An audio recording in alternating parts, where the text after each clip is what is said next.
Welcome to Toronto Smartphone Film Festival 2021. Tonight, we're celebrating 12 short films, and these films were selected from our 2021 submission pool. We have four directors joining us tonight, and all of them have probably really fun and exciting stories to tell us during this time of pandemic. So without further ado, we're gonna get started right away. Please introduce yourself. Tell us your name, tell us the name of your film, and how did you find out about smartphone filmmaking? Let's start with you, Katie. Hi, I'm Katie Aaron. I wrote and directed Bootstrapped, and I found out about the festival through Film Freeway, and smartphone filmmaking in general, just something that I guess always appealed to me as the technology became better. And yeah, I don't have a specific answer for that one, but Well, yeah. Was it your first film, smartphone film? Yes. Yeah, this was my first attempt. All right, great to have you. Mitch, we'll go on with you. Cool. Yeah, I'm Mitch Corrigan, and I made Freeman. And I found the festival on Film Freeway, and I found smartphone filmmaking. I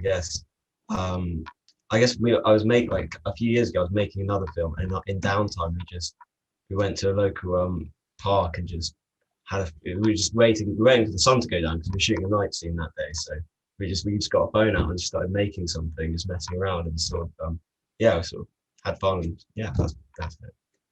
Great, thank you. And Stephen?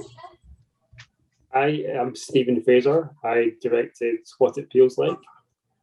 And yeah, I just found about the festival because I'm interested in smartphone films. So I thought it'd be a good festival to submit to. And I got into making films on my smartphone because my films are quite personal to me and they're almost like diaries. So I think that shooting on a smartphone is a good way to kind of record a diary. So yeah, so that's how I got into it. Great. And Tony? Yeah, my name's Tony Mara. I made the film Tell Me. And I got, a few years ago, I got interested in kind of easy ways to make film, and very without much crew, without much support. So that's how I came upon smartphone filmmaking. And I found out about your festival. I read an article, the top iPhone film festivals in the world, and you're on that list. So I'm like, oh, Toronto, it's my home. So yay, that's great to hear. Yeah, that's amazing.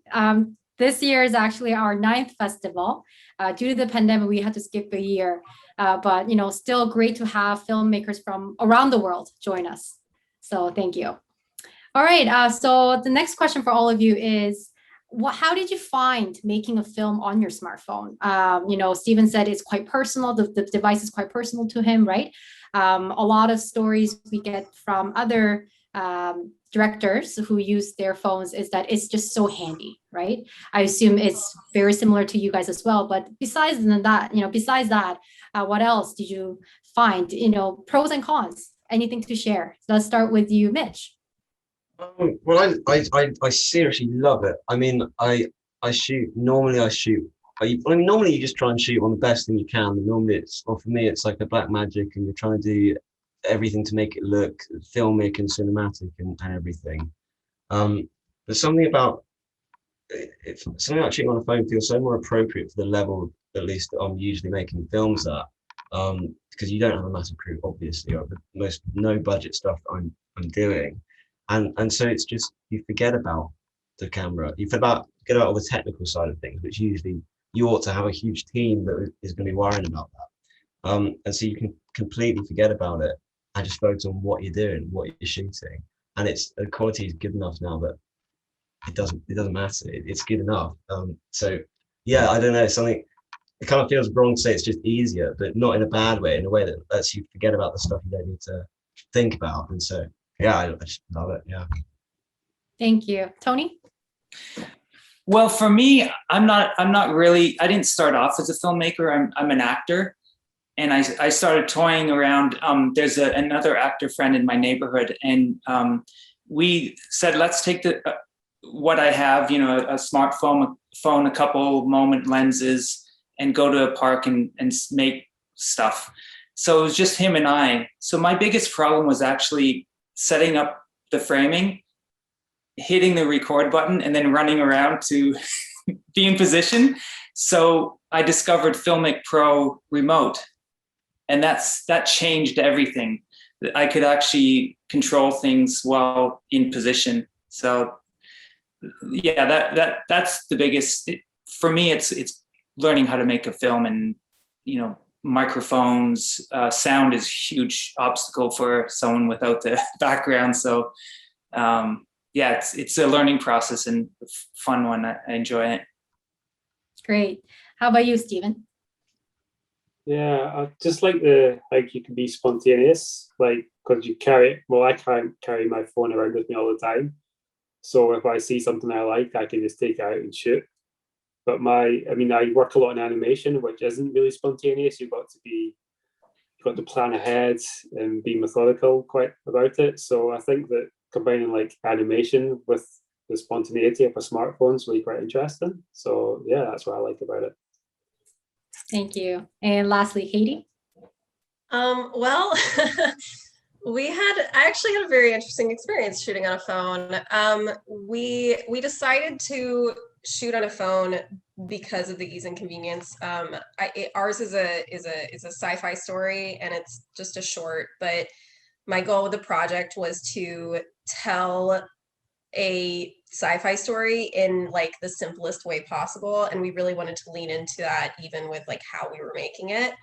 And so we made the conscious choice to shoot on a phone, to lean into that aspect of that. But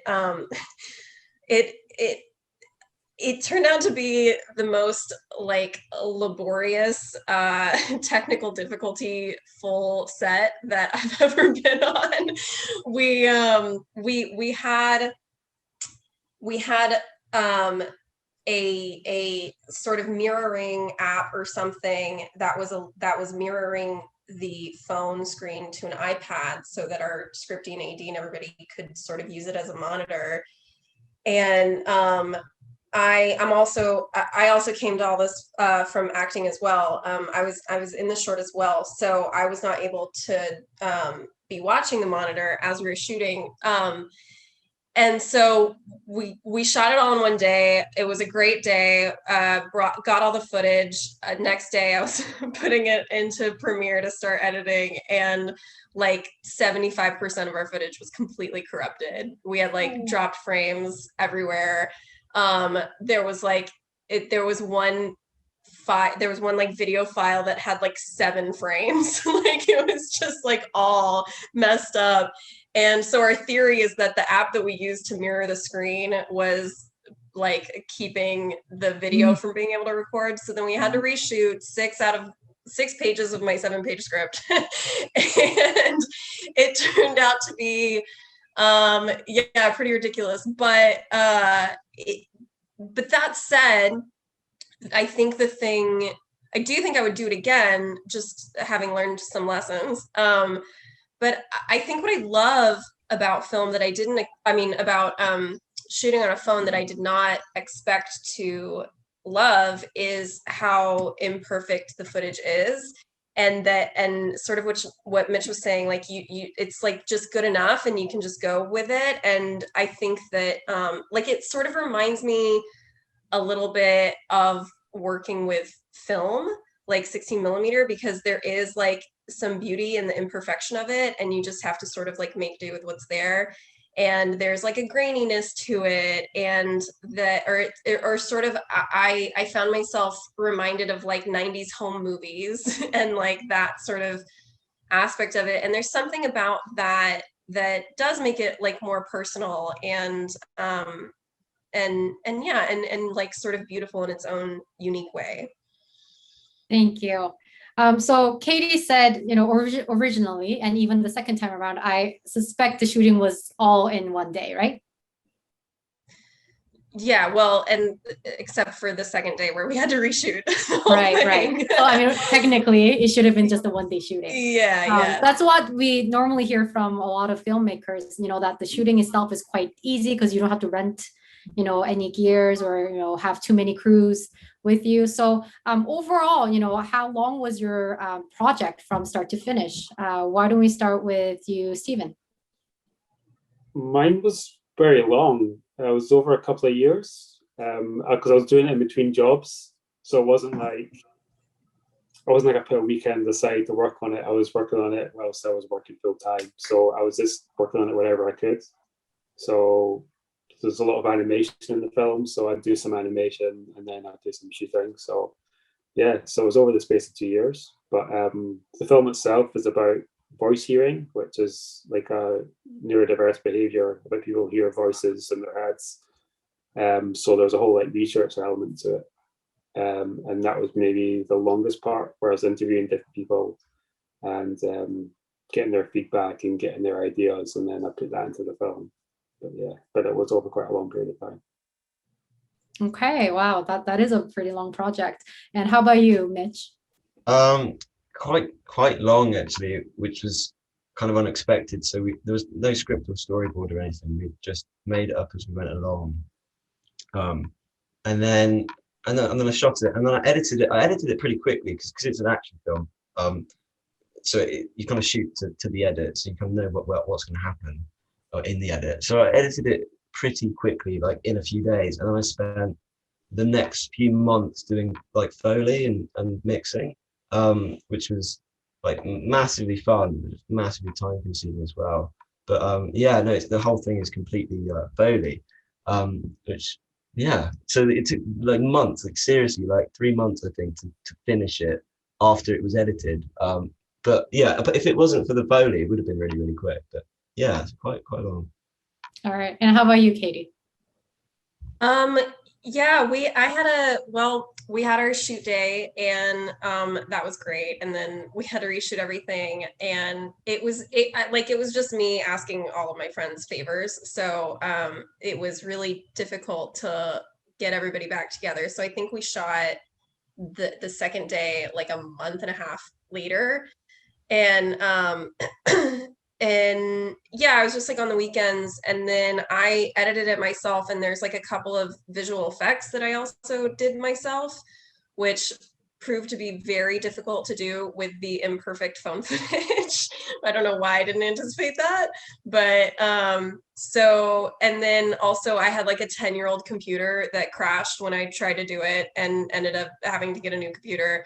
And so the post process, just me editing in my free time, took a while. We shot this summer of 2019, and then I think we didn't have like the final ready to show version until this past January, just because it was just like me doing all like the editing. And then once I got it cut together, I had my sound guy and my composer were just friends that were doing favors for me, so it was just in their spare time around their full-time jobs.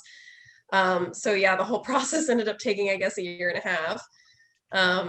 Yeah, for a little 7-minute fun film. That's the way it goes though. Well, so 3 out of 4 right now have shared that it was longer than expected, but you must have at least felt very good to finally see the final product and then submit and then be selected, right? Yeah. So hopefully, all that hard work got paid off in a very nice way. And how about yourself, Tony? Yeah. Well, I kind of shot an hour here and an hour there over about 2-3 week period. The nice thing about my film is I was the only one on set. I was the actor, cameraman. I did all the roles, so I could, and it was shot in my basement. So if I had a free couple hours, I would escape from my family downstairs and shoot an hour or two. And because there wasn't much at stake as far as money on set, I could really delete any scenes I didn't like. So that's why I really love the smartphone, is it's just that flexibility. So yeah, probably a few hours spread over 2 or 3 weeks. It was a work in progress. I definitely tweaked it as I went along. All right, great to hear. Thank you, all of you. And now I'd like to introduce Jay Clark, TSFF programmer, and he'll carry on the next part of the conversation. Hey everyone. Hey, Jay.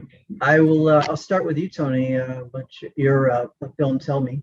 So where did the idea specifically come from? Did you start with the monologues, or did you just have the confined space of your basement to work with, and you're like, I'm going to write something around that? Or how did it sort of play out? Yeah, I like my basement because there are parts that are unfinished. I guess the idea was what drives people to end up how they are, and I thought about that, and what would make, say, a person become an addict, and that was kind of the seed. I'm not saying he's necessarily an addict, but what are the, as a child, what happens to someone to for someone to end up, say, an addict. That's one example of, say, an alcoholic, or behave how they behave. Okay. Is there any plans to perhaps expand on the story, or maybe make it like a one-man show or something? I hadn't thought about that, actually. Yeah, I hadn't thought about that. Possibly. I guess it could be a one-man show. It certainly lends itself to a play. Since it being so minimal with just one person. You'll get my first invite if I stay there. Excellent. You're his manager now. Great. So I'll move on to you, Stephen, and what it feels like. You mentioned that the short was about voice hearing. How did you come to find out about that condition, and how did you? What made you want to explore the subject? Yeah, it's something I've experienced myself. So, it's quite common. It's like under stress, or like when you've got anxiety, sometimes you can hear voices. So it's actually fairly common. But a lot of times when it's presented in the media, it's in quite extreme ways, such as extreme psychosis in a very negative sort of way. And I found out about there's different like support groups and support networks that people have that they just talk about it and they live normal everyday lives just hearing voices. So I wanted to know more about it myself. That's something I'd experienced, and then just from speaking to different people, then I found out a lot more, and that was really just the idea of the film, showing how normal it is and how it can be part of your everyday life. So yeah, that was it. Really. Okay. And where did the idea of the flip animation come from? You said you were an animator, but the specific flip animation mechanic of it. Yeah, so within the film, there's these little boxes, and in the box there's like a spindle, and there's 24 cards in the spindle, and there's a motor which turns the spindle, and it creates essentially like a flip book animation. And I wanted to create something like that because a lot of people describe voice hearing as something that's real to them. So it's almost like a physical thing. So I like the idea of there being like a physical type of animation. So I came up with that idea. And then within the film, you see like these little boxes, people holding them in different situations. So I just wanted to show that kind of almost like how normal it was, and also how like tangible it is, how people who experience voice hearing, it's something which they feel and something they hold and something that's personal to them. So yeah, so that's why I like using that type of animation. And it also allowed me to be spontaneous, like I said before. So people, I could just take those little boxes, put them in different places, I'd go around and carry them around myself and just try different things with filming the animation, which is very different from animation. Normally you have to plan everything out, and you don't get the chance to be that spontaneous. So I felt that worked with the themes of the film quite well. Yeah, absolutely. So when you say it took like a couple of years on and off to do it, I believe it, because there's so many drawings. How many actual drawings were in the short, I think there's about 50 different boxes. Some took me like a few hours to make, and some took me a couple of weeks to make. It took a long time. So 50 times 24, I won't do the math, but I just say it's a lot. Yeah, it's quite a lot. Yeah, it's Yeah. quite a lot. Well, excellent. Moving on to Katie on your short Bootstrapped. You and your co-star Gabriella had a lot of chemistry. That was just a friend that you've known for a while? Like, when did you meet, or was it somebody you auditioned? Or No, she's a friend of mine. I met her at a theater festival several years ago, and we just hit it off right away. And I thought I want to work with her on something someday. And then lo and behold, I had this idea, and she was down. So yeah. Excellent. And time travel is a very classic sci-fi trope. So were there any particular inspirations when you were coming up with the idea?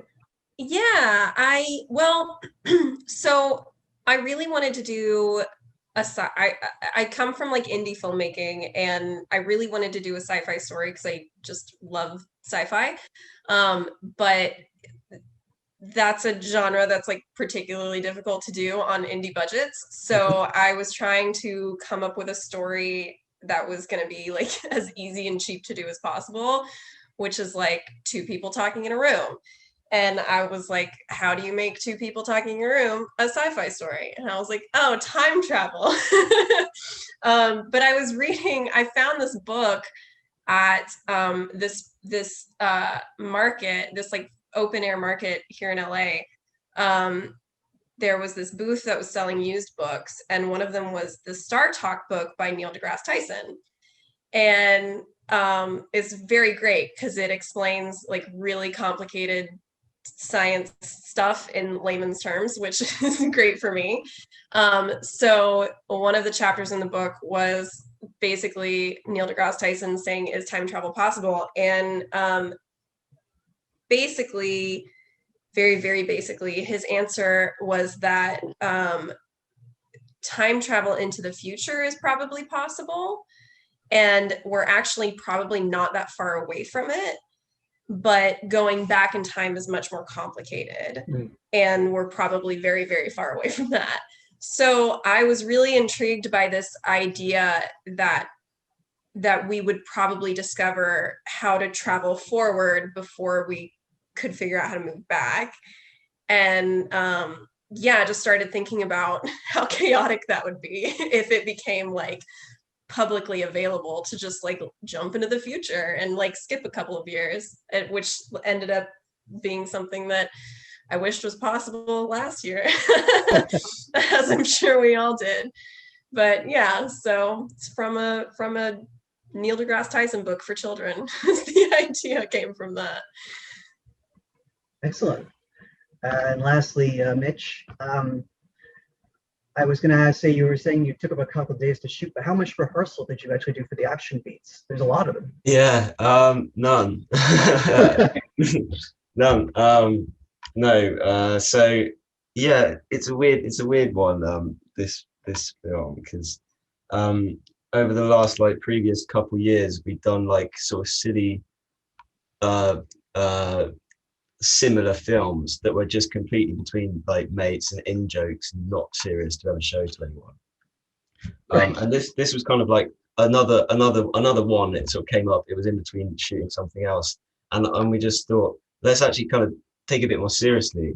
And so we just did. And so we kind of know how to sort of get away with it a bit already from having done a little bit of stuff like it before, but no, it's completely not storyboarded, not rehearsed, just figuring it out as you go. And then you shoot something, and then you don't know what's happening next, but you shoot it anyway, and then you figure it out. And like, yeah. And that's how we shot it up.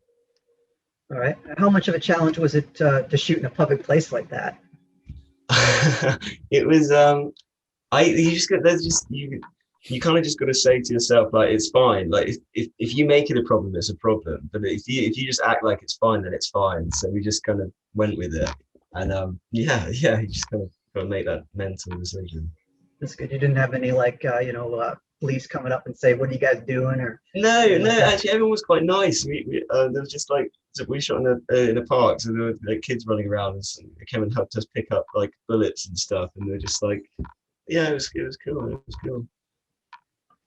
Yeah, the last thing I would ask is the photo in the short that they're fighting over. Where did that idea come from? Yeah, so that's completely random and it doesn't I don't know, maybe you could say it's open to interpretation, but it's like for the first one we did, the one that was just like a joke, like a few years previously, that was not to be shown to anyone. I had this program of Martin Freeman, a play that he was in, and I just cut it out. It's like, okay, let's just get fight over that for some reason. And then we like retroactively sort of realized, like, free man, that's like, you can just call it that and that kind of works. And then it's like, oh wow, okay. And then so it's sort of born of that, completely random, but yeah, it's kind of the film. Yeah. Great. Well, thanks for answering my questions. Jen, you want to? All right, thank you. So I just have one last question for all of you guys. Would you, be interested in doing this again, making a smartphone film? And what are your next plans? We'll start with you, Katie. Yeah, I think I would do it again. I think especially after the last year and just really appreciating the accessibility of being able to shoot stuff on your phone. Yeah, I think I would. I don't have any immediate plans to at the moment, but yeah, I'm absolutely open to it again. Like I said, technical difficulties aside, I really do. Yeah, I really do like appreciate it and think there's something really special about it. As of what I have next, I am directing a proof of concept for a web series up in August, in August, and we are not shooting it on phones, but and I've just been doing a lot of writing. So yeah. Best of luck. Thank you. All right, how about you, Stephen? Yeah, I'm just about to finish a new film, which I've shot on a smartphone. It's a bit longer. It's a 10-minute film. It's another documentary type film. And yeah, it's called Prosopagnosia, and it's about face blindness. So it's a kind of similar topic. It's a bit different. It's my voice this time. And yeah, so that's what I've got coming next. And it's a smartphone film. So, will we see it next year?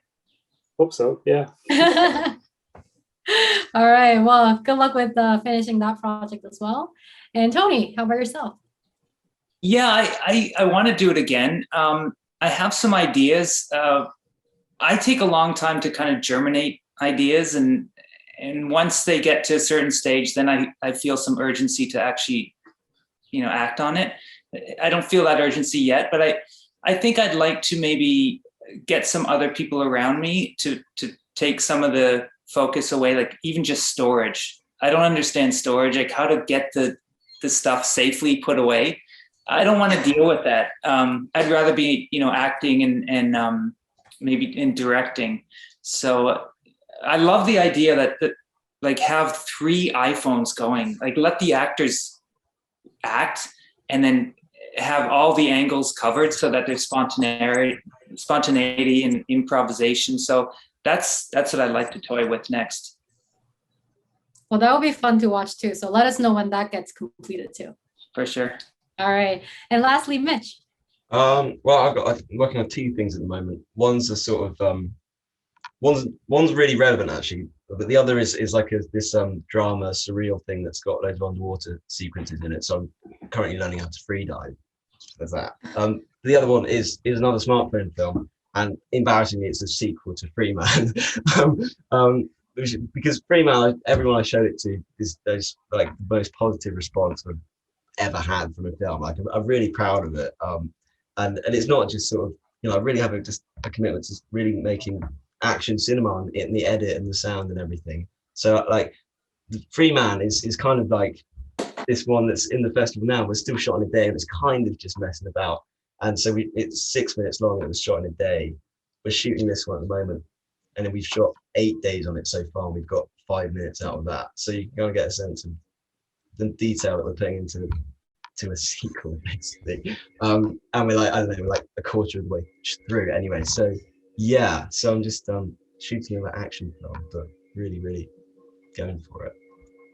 Still stay safe. Yeah, indeed.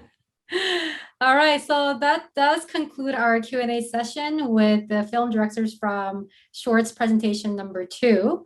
Thank you all for joining us, and the directors have joined us from Scotland, LA, UK, and Toronto. So, you know, we had fun talking to all of you, and I hope the viewers also had fun watching our discussion.